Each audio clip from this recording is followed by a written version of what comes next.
Hallelujah hallelujah hallelujah. यशया 52 वचन 7। यशया 52 वचन 7।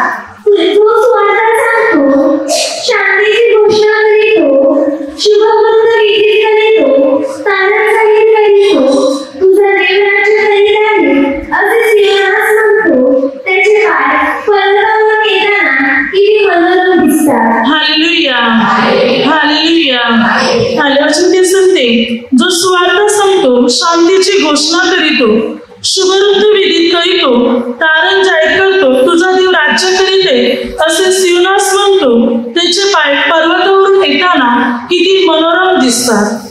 Bible सांगते, जो प्रभूच्या सुवार्तेचा प्रसार करते, सुवार्तेची घोषणा करते, प्रभूची सेवा, प्रभूचं कार्य करते, लोकांपर्यंत प्रभूचं वचन पोचविते, असा व्यक्ती, जो कार्य करणारा, प्रसार करणारा, सुवार्तेची घोषणा करणारा, जो प्रभूचा सेवक आहे, त्याचे पाय पर्वतावरून येताना किती मनोरम, किती सुंदर दिसतात। बायबल सांगते। आता बघा, जो प्रभूची सेवा करतो, कार्य करतो, त्याचे पाय कसे आहेत? सुंदर आहे। लक्ष कुठे आहे? पायावर आहे। बघा, आपलं लक्ष शक्यता कुठे असणार? माणसाच्या चेहऱ्याकडे ना लक्ष।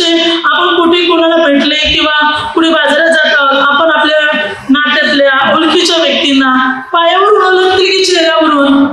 चेहऱ्यावरून ना। चेहरा पहिला, तोंड पहिला सांगणार, हा अमुक व्यक्ती भेटली, तमुक व्यक्ती भेटली, आम्ही अशा व्यक्तीला पाहिलं, तशा व्यक्तीला पाहिलं। त्याचे पाय बघून नाही, चेहरा बघून सांगतो ना आपण। चेहऱ्यावरून त्याला ओळखतो, चेहऱ्यावरून आपण त्याला पारखतो, म्हणजे पाहतो की हा मामा आहे की मामे, मावशी आहे, आते कोण आहे, की आपण चेहऱ्यावरून सांगणार। पण इकडे वचन काय सांगते? इकडे लक्ष कुठे? पायाजवळ आहे। बायबल सांगते, जो प्रभूच्या सुवार्तेची घोषणा करतो, प्रसार करतो, प्रभूचं वचन लोकांपर्यंत पोहोचवतो, त्याचे पाय किती मनोरम दिसतात, त्याचे पाय किती सुंदर दिसतात। पहा, मनुष्याचं लक्ष नेहमी पायाकडे नसून चेहऱ्याकडे असतं। पायाकडे आपण जर प्रवास करत आहोत, रस्त्याने चालत आहोत, तर आपल्या पायाला धूळ वगैरे, चिखल वगैरे लागतो। आपल्या पायात ज्या चपला असतात त्या सुद्धा धुळीने भरतात। आताच्या वेळी सोडू द्या, आता इतकं डांबरी रोड आहे, चांगले रस्ते, रिक्षातून, गाड्यातून आपण जातो येतो। पण पूर्वी कसं होतं? पूर्वी चिखलातून, धुळीतून, मातीतून जावं लागायचं। अगदी चपला पण नसायच्या पायामध्ये नीट। एकदम जास्त लांबचा प्रवास असेल तर चपला, त्या रस्त्याने जाताना कुठल्या तर संपलं, आणि घरामध्ये, घराच्या आजूभोवती, मात्र गावात आपण बिना चपलाने चालायचे, म्हणजे पाय नेहमी धुळीने, मातीने माखलेले असायचे। आता इकडे काही वचन सांगते की जो प्रभूच्या सुवार्तेची घोषणा करतो, प्रसार करत जातो, वचन सांगत जातो, सुवार्तेची घोषणा करतो, तिचे पाय किती मनोरम दिसतात। म्हणजे चालताना त्याच्या पायाला धूळ आहे, माती आहे, चिखल आहे असं नाही, तर त्याचे पाय सुंदर आहे असं उल्लेख करण्यात आलेला आहे। तू प्रभूचं काम करतो, प्रभूसाठी तो चालतो, प्रभूसाठी तो प्रवास करतो, म्हणून त्याचे पाय सुंदर बनले जातात, मनोरम, मोहक म्हणजे आपल्याला मोहक करणारे, मनोरम, सुंदर, देखणे असे पाय मात्र बनले जातात प्रभूच्या सुवार्तेची घोषणा करणाऱ्या व्यक्तीचे। जो प्रभूचं काम करतो, प्रभूची सुवार्ता घोषित करतो, त्याचे पाय मनोरम बनणार। आता मनोरम आणि सुंदर पाहिलं तर नक्की या पायाच्या बाबतीत बायबल काय शिकवते आपल्याला? तर बायबल हे शिकवते की हा जो परमेश्वराचा सेवक आहे, परमेश्वराच्या नावाची घोषणा करणारा, सुवार्तेची घोषणा करणारा मनुष्य आहे, त्याच्या पायामध्ये सामर्थ्य आहे, त्याच्या पायामध्ये शक्ती आहे, त्याचे पाय इतके पवित्र बनलेले आहेत घोषणा करून करून, सुवार्तेसाठी प्रवास करून, मात्र त्याचे पाय इतके पवित्र बनले आहेत की इतक्या सामर्थ्याने भरलेले आहेत की जिथे कुठे पावलं पडतील तिथे अभिषेक आणि सामर्थ्य उत्पन्न होणार। परमेश्वराच्या सेवकाचे ज्या ठिकाणी पावलं पडणार तिकडे सामर्थ्य उतरणार, तिथे अद्भुत कार्य घडवलं जाणार। का? कारण तो घोषणा करत आहे, तो स्वार्थीचा प्रसार करत आहे, तो वचन प्रभूचं देत आहे, त्यामुळे त्याच्या पायामध्ये सामर्थ्य बनलेले, त्याच्या पायामध्ये शक्ती आहे। बघा, लूक 7:36-50 वचनात, एक पापी स्त्री जेव्हा तिला कळाले की प्रभू एका पुरुषाच्या घरी भोजनात बसलेले, तेव्हा ती स्त्री त्या ठिकाणी गेली, तिने भिजवले, आपल्या केसाने ती पुसले आणि प्रभूला तिने सुगंधी तेल लावले. बघा या ठिकाणी तिने काय केलं, प्रभूचे पाय आपल्या अश्रूने भिजवून दूध पुसले आणि सुगंधी तेल तिने लावलं. पाय का धुतले किंवा पाय का भिजून पुसले तिने? आता पायाकडे तिचं लक्ष का होतं? कारण प्रभू गावात, नगरात, ठिकठिकाणात प्रसार करत होते, ठिकठिकाणी जाऊन सुवार्तेची घोषणा करत होते. आणि मात्र प्रभू ज्या प्रकारे घोषणा करत होते, प्रसार करत होते, हे सामर्थ्य त्या कार्याच्या द्वारे, थकावटच्या द्वारे, प्रवासाच्या द्वारे त्या पायामध्ये मजबूत झाले होते. या स्त्रीला ते कळले होते. मनुष्याचं लक्ष पायाकडे नसते, चेहऱ्याकडे असते, पण या स्त्रीने पायाकडे लक्ष लावलं की प्रभू किती प्रवास करत आहे, चालून चालून पाय थकले असतील, दमले असतील, परंतु तिने आपलं लक्ष पूर्ण आपल्या पायाकडे लावले. ही प्रभूचे पाय सामर्थ्यवान पाय आहेत, जिथे कुठे पडत आहे तिथे अद्भुत कार्य घडत आहे. जर या पायालाच माझा हात लागला तर मलाही ते सामर्थ्य मिळेल, हा विश्वास तिच्यामध्ये होता. आणि मग ती इतकी रडली की आपल्या अश्रूने तिने प्रभूचे पाय भिजवले. जेव्हा मनुष्य रडतो 23 ते 25 मिली त्याचे अश्रू बाहेर पडतात. ही स्त्री तर इतकी रडली की तिच्या अश्रू आसपास 200-250 मिली अश्रू बाहेर पडले. 1 ग्लास तरी अश्रू बाहेर पडले असतील. पाय धुवायनंतर 1 लिटर 1000 मिली पाणी लागतो, पण भिजवण्यासाठी जर 1 ग्लास तरी म्हणजे 200-250 मिली तरी. तिच्या डोळ्यातून एवढे अश्रू बाहेर पडले 200-250 मिली. विचार करा ती रडली तरी किती असणार की तिने सारे अश्रू मात्र या प्रभूच्या पायात टाकले. प्रभूचे पाय भिजून केसाने ती पुसली, म्हणजे इतके ओले झाले होते. आणि तिने प्रभूला सुगंधी तेल लावलं. तिने प्रभूचा स्वीकार केला, प्रभूचं स्वागत केलं. कारण बायबलचे नियम होते, कोणी पाहुणा आला, पाहुणी मंडळी, तर पहिला त्याला पाय धुवायला पाणी दिलं जायचं. बघा आपल्या अगोदरच्या वेळी आपल्याकडे कोणी पाहुणे आले तर पाय धुवायला पाणी द्यायचे. आता शक्यतो इतकं कोणी करत नाही, कारण घरात सूट बूट घालून, चपला घरात पण आणि बाहेर पण, डायरेक्ट बूट चपला घालून पण घरात प्रवेश. आता बाहेर बूट चपला काढायची पण गरज लागत नाही, त्यामुळे धुवायची गरज नाही. पण पूर्वी तसं नव्हतं. पूर्वी कोणी पाहुणी मंडळी आली तर पहिला त्याला पाय धुवायला पाणी द्यायचे आणि पाय पुसायला टॉवेल द्यायचे, काहीतरी कपडा फडका द्यायचे पाय पुसायला. परंतु पाय धुवायला पाणी तर देणारच. कोणी पाहुणी मंडळी आली किंवा मात्र कोणी घरातले कोणी बाहेर गेले, बाजारात गेले, कुठे गेले तर घरात यायचं असेल तर पहिला पाय धुवूनच घरात प्रवेश करायचा. हे काही नियम होते.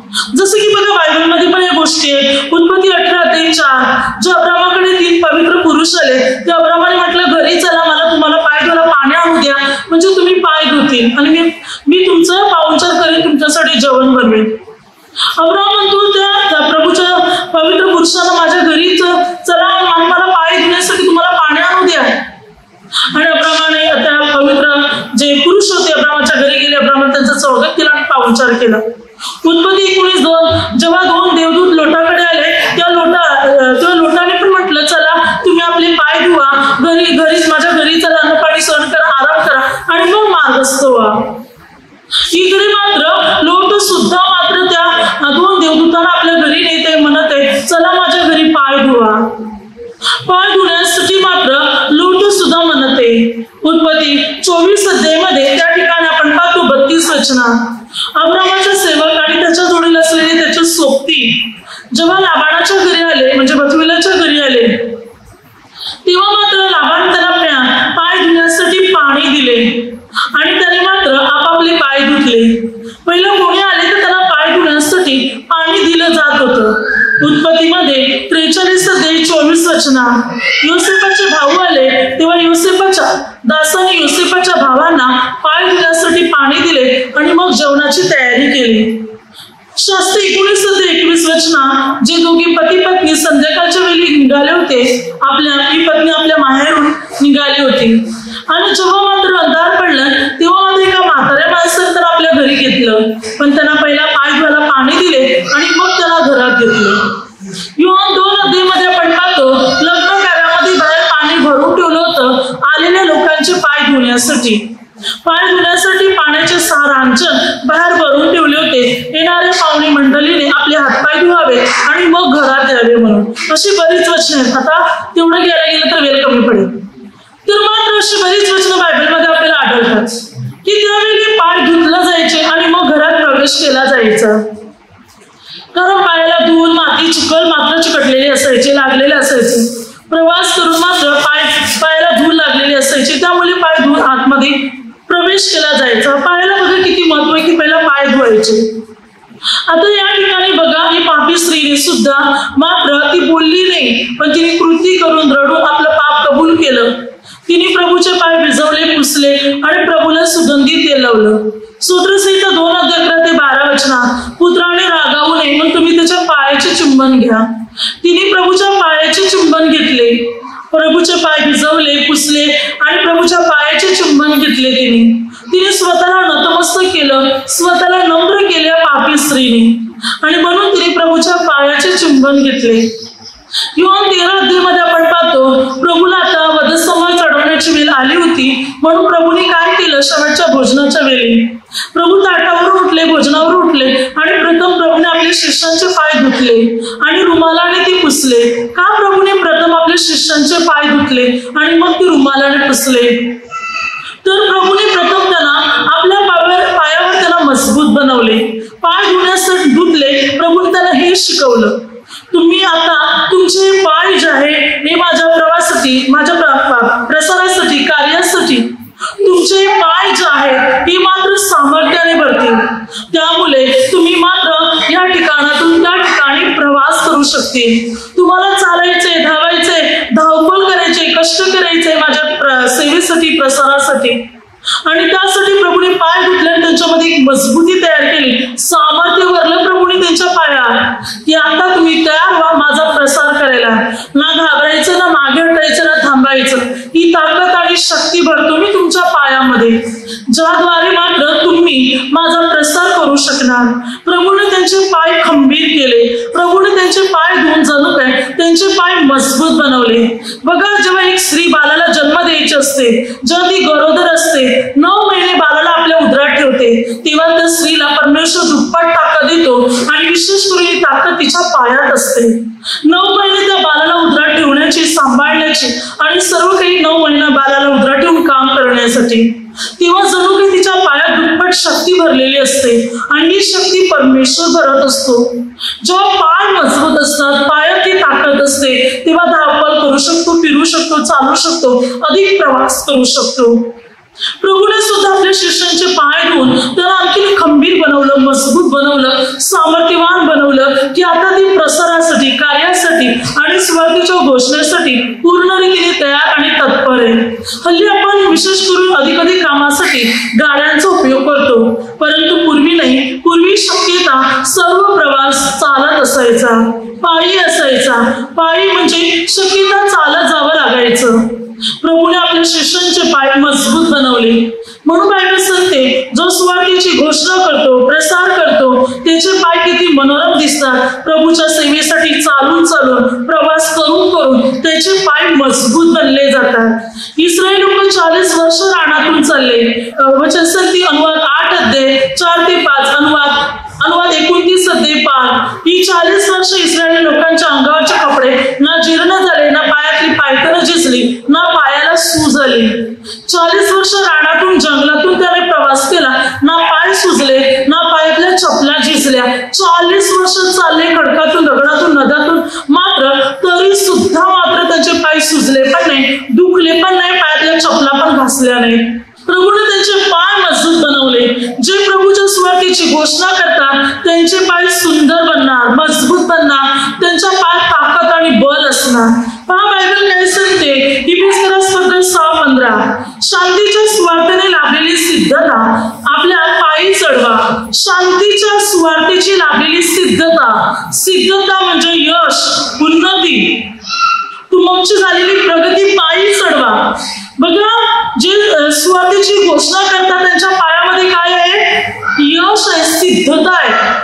त्या व्यक्तीच्या जीवनात सर्व गोष्टी, कार्य पूर्ण झालेले आहेत, परिपूर्णता त्या व्यक्तीला लाभलेली आहे, यश, प्रगती लाभलेली आहे. त्यामुळे प्रभूच्या सुवार्तेची घोषणा करणारा जो खरा सुवार्तिक आहे, परमेश्वराचा खरा सेवक आहे, त्याने आपल्या पायात चढवलेली आहे, त्यामुळे त्या व्यक्तीचे पाय ज्या ज्या ठिकाणी पडणार त्या त्या ठिकाणी अनुग्रह मिळणार, आशीर्वाद मिळणार.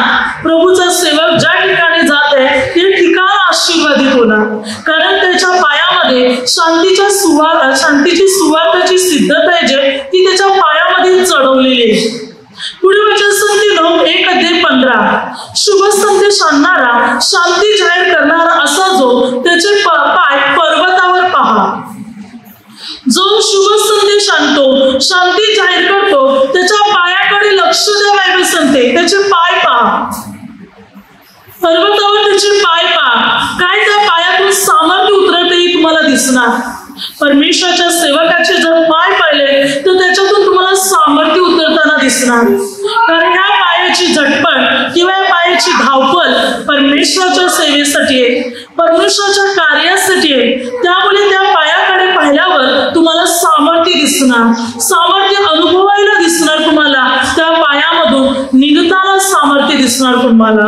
रोमकरसपत्र 10:15 चांगल्या गोष्टीची सुवार्ता सांगणाऱ्याचे चरण किती मनोरम आहे.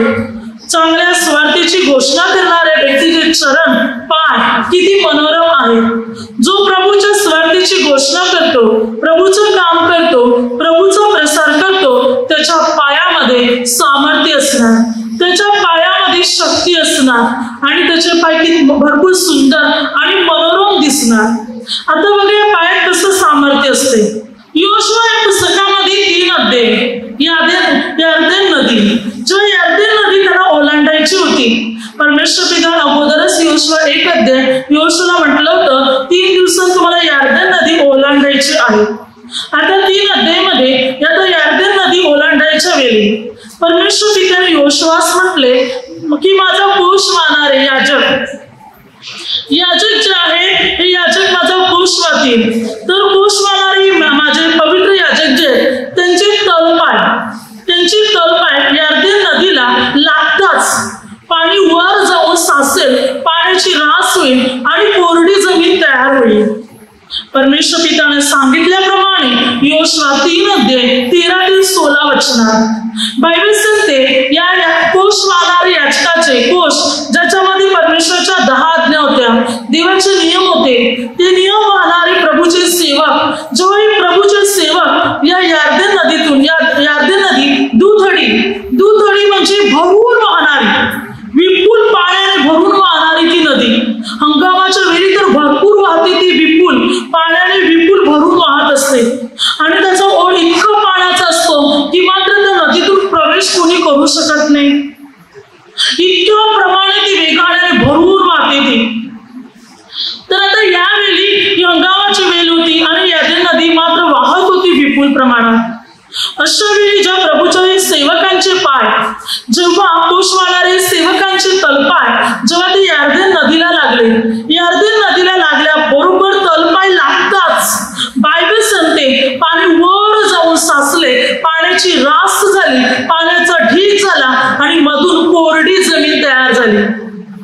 ज्या ठिकाणी याजकाची पावलं स्थिर झाली होती त्या ठिकाणातून जमीन कोरडी झाली आणि संपूर्ण इस्रायल लोक पार निघून गेले. तोपर्यंत प्रभूचे याजक पवित्र सेवक त्या ठिकाणी उभेच राहिले, कारण जोपर्यंत त्यांच्या तलपाय त्या नदीत होते तोपर्यंत कोरडी जमीन होती. आता तोपर्यंत ते तिकडेच उभे राहिले आणि संपूर्ण इस्रायल लोक पार निघून गेले. पुढे योशुआ 4:18 वचनात मग याजक कोष वाहणारे जे प्रभूचे सेवक होते ते यर्दन नदीतून बाहेर उतरले, त्या पलीकडे गेले. जेव्हा ते कोरड्या भूमीवर आले त्यांचे पाय कोरड्या भूमीला लागले. नदीच्या बाहेर पलीकडे जेव्हा या प्रभूच्या सेवकांचे तलपाय कोरड्या जमिनीला लागले तेव्हा यर्दन नदी पुन्हा दुथडी वाहू लागली. पुन्हा विपुल प्रमाणे पाण्याने भरून ही मात्र यर्दन नदी वाहू लागली. जेव्हा त्यांचे तलपाय पाण्यात होते तेव्हा पाणी सुकलं, पाणी वर जाऊन साचलं. पाण्याची रास, कधी पाण्याची रास होताना पाहिले का? नाही ना, पाण्याची कधी रास होत नाही. पाणी स्थायू पदार्थ आहे आणि स्थायू पदार्थाचा कधीच रास होत नाही. पण इकडे तर पाण्याची रास बनली गेली, ढीग बनला पाण्याचा. आणि जेव्हा प्रभूचे सेवकांचे पाय कोरड्या भूमीला मातीला लागले तेव्हा पुन्हा पाणी वाहू लागले.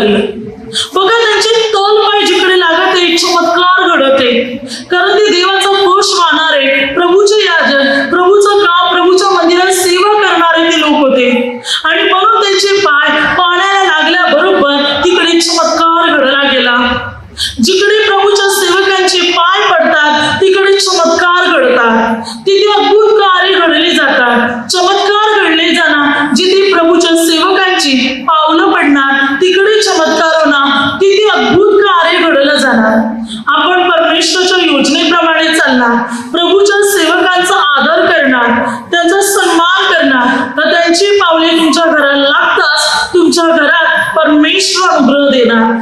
बायबल सांगते तिमोथेला पहिल्या पत्रामध्ये 5:10 कोणत्या विधवेचं नाव यादीमध्ये नोंदावे ज्या विधवेने चांगली कृत्य केली असतील आणि पवित्र जनांचे पाय धुतले असतील, तिचे नाव मात्र यादीमध्ये नोंदण्यात यावे. चांगली कृत्य केली असेल, मात्र गरजवंतांना सहाय्य मदत केलं असेल आणि तिने पवित्र जनांचे पाय धुतले असतील तर तिचं नाव यादीमध्ये नोंदण्यात यावं म्हणून पौलाने म्हटलं.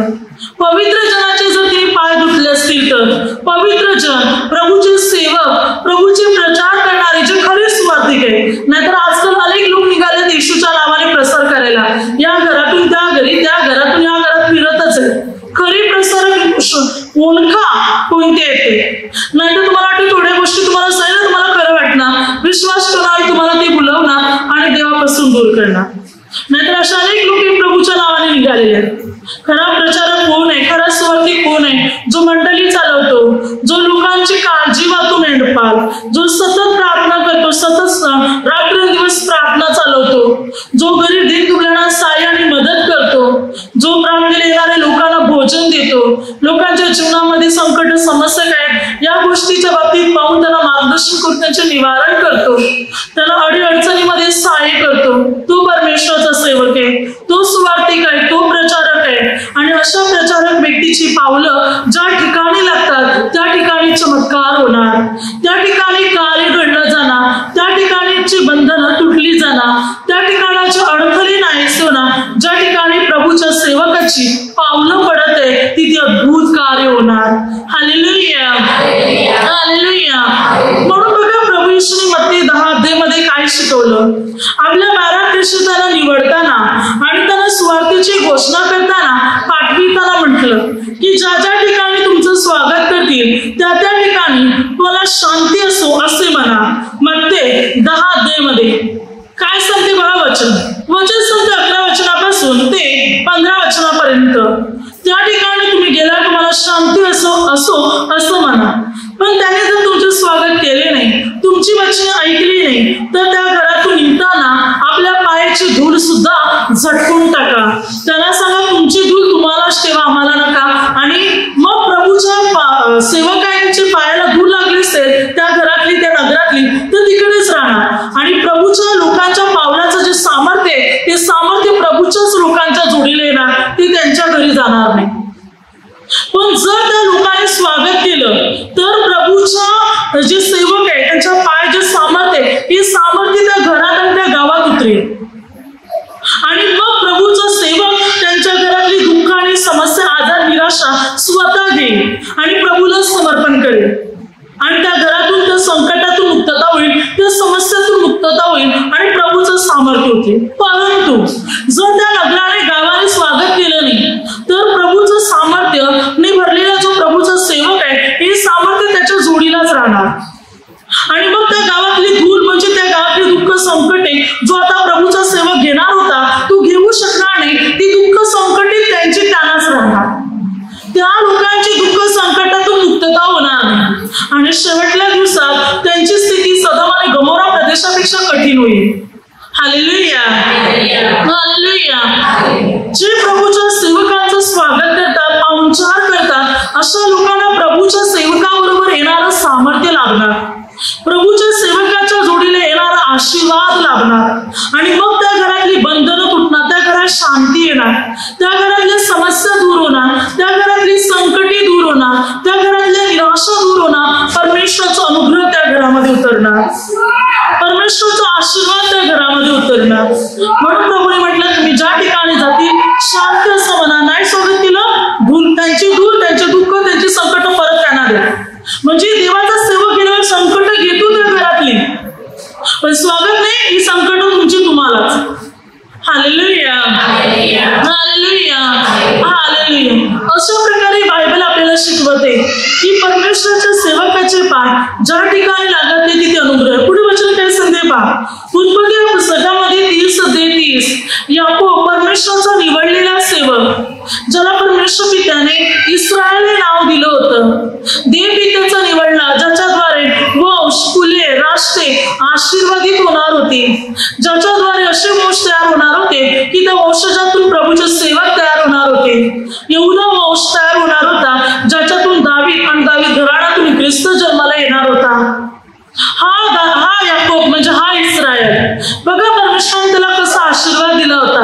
याकोब आपल्या सासऱ्याला काय म्हणतो, लाबानला तो म्हणतो की मात्र मी जेव्हा तुमच्या घरी आलो तर तुमच्याकडे काही नव्हतं, पण माझे पाय तुमच्या घरी पडतात. जिथे जिथे माझी पावलं तुमच्या घरी पडली तिथे तिथे परमेश्वराने तुम्हाला आशीर्वादित केले. बघा काय संधी वचन, मी येण्यापूर्वी आपणापाशी थोडे होते, ते आता बहुत पट वाढले आहे. जेथे माझा पाय लागला तिथे परमेश्वराने आपले कल्याण केले आहे. काय सांगतो याकोब आपल्या सासऱ्याला म्हणतो, मी येण्यापूर्वी आपल्याकडे थोडंसंच होतं, पण आता तुमच्याकडे बहुत पट वाढलेले आहे.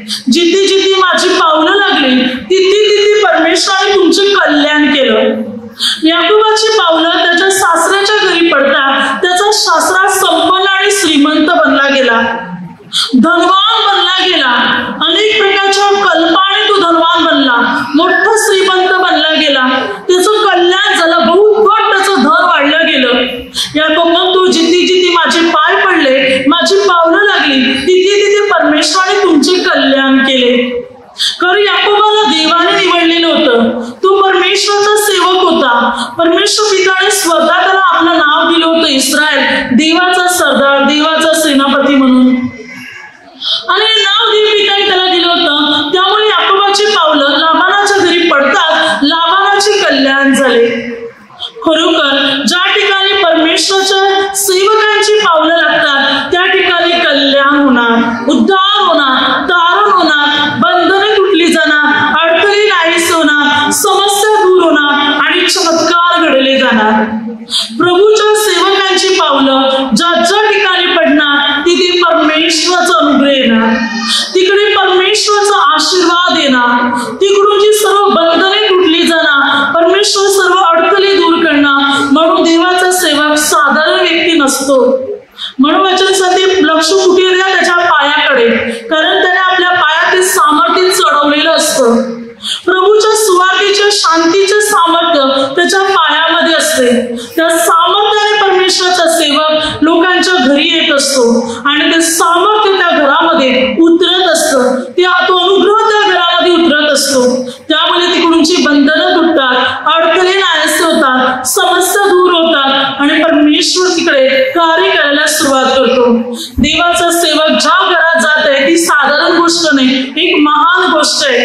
कारण देवाचा सेवक ज्या घरात पोचत आहे जणू काही ते घर परमेश्वराने आशीर्वादित केलेलं घर बनत आहे. ही साधारण गोष्ट नाही की देवाचा माणूस, देवाचा सेवक मात्र आपल्या घरी यावा किंवा तुमच्या घरी यावा, ही साधारण गोष्ट मिळत नाही. तर एक महान गोष्ट आहे, एक ही सामर्थ्यवान गोष्ट आहे. अगदी 2 राजे 4 अध्यायामध्ये सुनेम करणे तर मात्र परमेश्वराचा सेवक इथून जात आहे तर आपल्या घरी पण उतरला पाहिजे. म्हणून तर तिने आपल्या घरामध्ये खोलीची सुद्धा तयारी केली. 2 राजे 4 अध्याय 8 वचनापासून तिने खोली पण देवाच्या सेवकाला बनवली राहायला. झोपायला खाट, बसायला खुर्ची, मेज बनवलं, सममेश ठेवला, समय ठेवली, सर्व काही पाहुणचार केला. तिने देवाचा सेवक येणं साधी गोष्ट नाही, ही गोष्ट या सुनेम करणेला कळले होते. आणि म्हणून देवा तिला आशीर्वादित केले. ती वाहन होती, तिला मुलबाळ होतं, पण जेव्हा देवाचा सेवक तिच्या घरी गेला परमेश्वर तिला आशीर्वादित केला, तिला मुलगा झाला. म्हणून देवाच्या सेवकांची पावलं ज्या ठिकाणी पडत आहे परमेश्वर कार्य करणार. 2 राजे 5 अध्यायामध्ये नामान कोडी अलिशा संदेष्टाकडे आला. अलिशाने याज्ञेत 7 वेळेला त्याला बुचका मारायला सांगितल्या. त्याने 7 वेळेला बुचका मारल्या. त्याचे शरीर पूर्वीसारखे होऊन तो शुद्ध झाला, त्याचे कोड निघून गेले, बराच झाला. तेव्हा तो अलिशा संदेष्टाकडे आला भरपूर धन संपत्ती घेऊन, पण अलिशा संदेष्टाने त्याच्याकडून काहीच घेतलं नाही. त्याने भरपूर आग्रह केला तरी घेतलं नाही. परंतु या नामान आणि अलिशा संदेष्टाला म्हटलं, मला आपल्या 2 ओझ्यांची मला माती द्या, मला तुमच्याकडची थोडी माती हवी, 2 ओझ्याची माझ्या खेचरावर लागून. आणि तो तिकडूनची माती घेऊन गेला. का तिकडूनची 2 ओझ्याची माती त्याने घेतली. त्याने पाहिलं असताना देवाचा सेवक आहे, फक्त बोलला याज्ञेत नदी जाऊन 7